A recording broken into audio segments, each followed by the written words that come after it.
Welcome to BNMIT video podcast. I'm Rishita, a student from 3rd SEM AIMLA. And today we explore a question that has intrigued sages, seekers, scientists, and all in general across the ages. When will I be happy? This is a basic question that lies deep within us somewhere. Join us today as we delve into the happiness illusion and uncover the secrets to lasting and true happiness. To help us explore this, we're joined by Professor Praveen Joyce, who is an assistant professor at the Department of Physics, BNMIT, a radio jockey at All India Radio Bangalore, and a yoga trainer. So thank you for joining us today. Thank you, Rishita. It's my pleasure to be a part of BNMIT video podcast series. And wow, what a question to ask. When will I be happy? Let's explore this question a little more, and I hope by the end of this podcast, we will be an inch closer to achieving that long-lasting happiness that everyone is looking for, and most of them are trying to achieve it.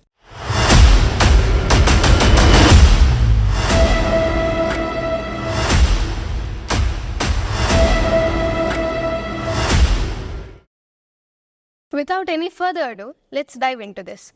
What are people looking for when they are in the pursuit for happiness? That's the right question, Rishita. What is that we all are looking for? For most of us, it's the money, fame, name. It could be, the dream that we always have somewhere deep within, and some of them just start chasing their dreams. It's good. I'm not saying it's bad. But what after you have reached this dream?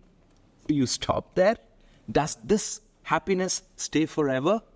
No. What you rather do is you look for something even more bigger, larger. You start chasing that.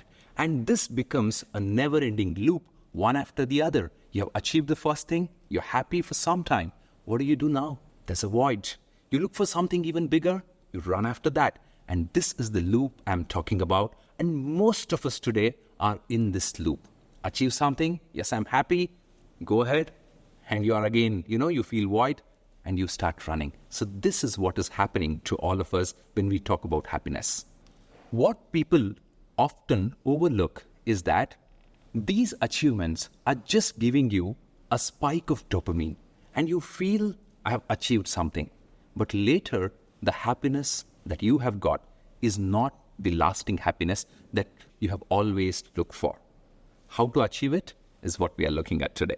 So, if external achievements do not guarantee happiness, what actually guarantees lasting and true happiness? Rishita, no matter who we are, what we have or not, at the core, all of us just look for that state of bliss or happiness.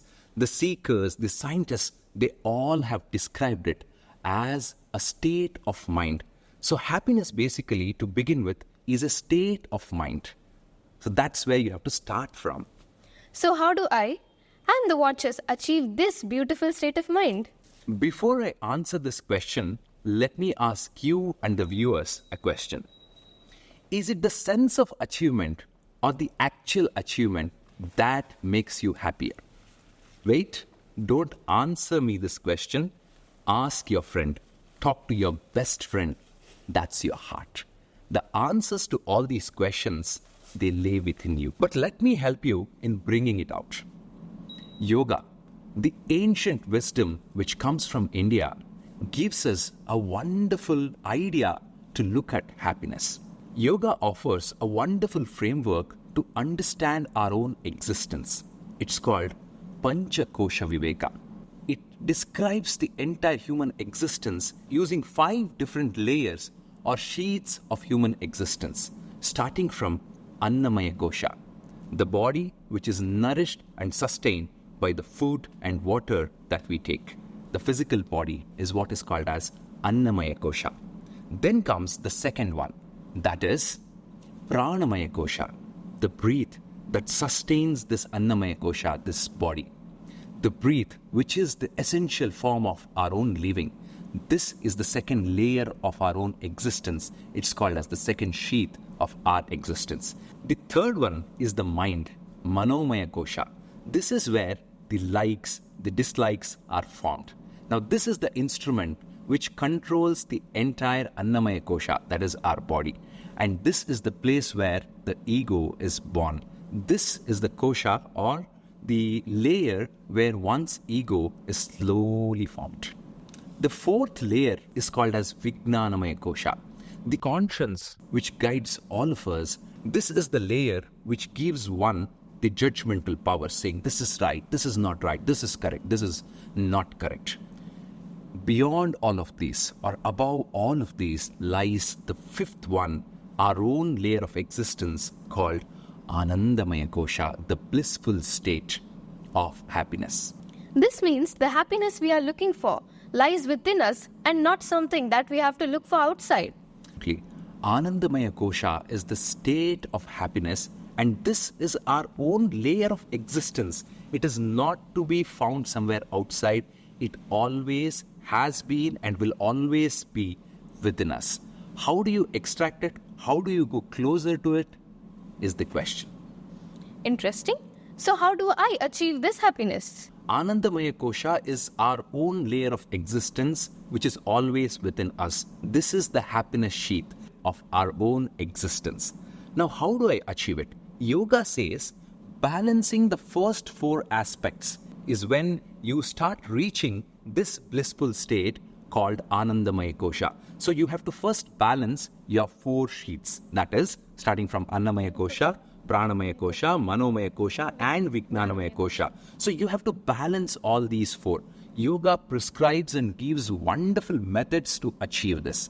But for this podcast, to put it in simple terms, if you pick up any dictionary and try to find out what is balance, it will say, balance is a state where different elements are equal or in correct proportions.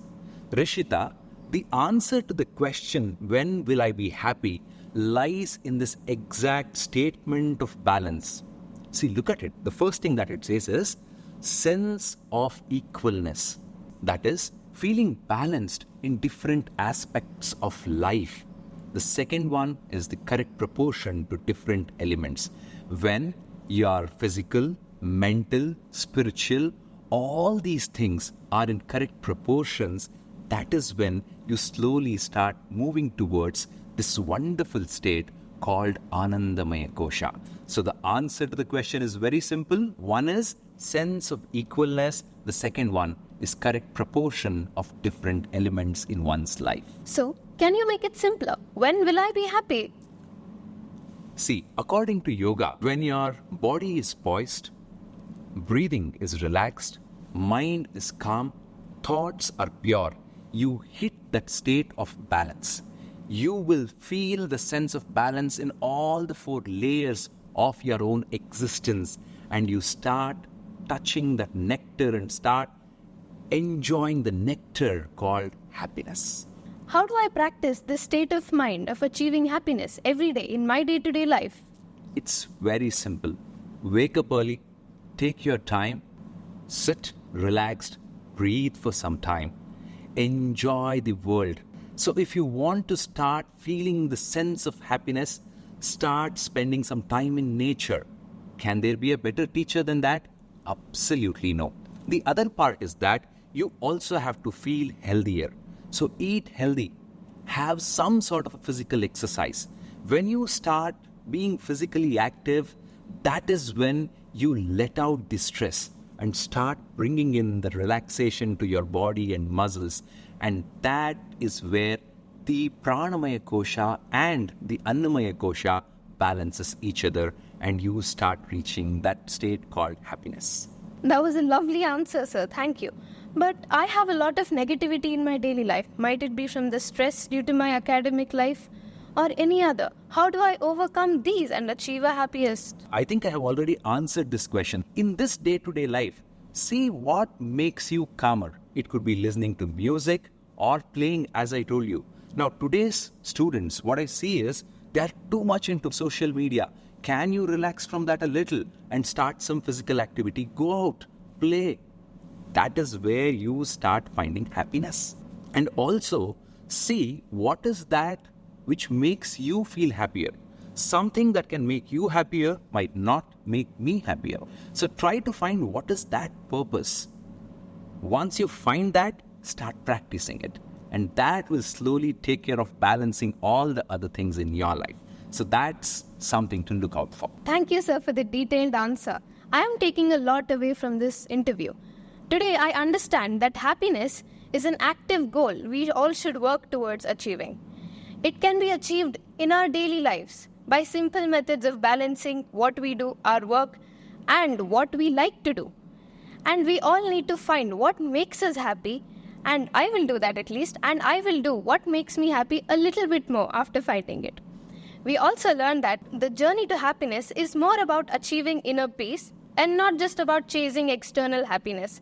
Sir, thank you for joining us today. Thank you, Rishita. I hope you and your listeners, all of them, have understood today that happiness is not just about finding something externally, but it is all about looking at oneself, introspecting oneself, trying to find balance in the things that we do.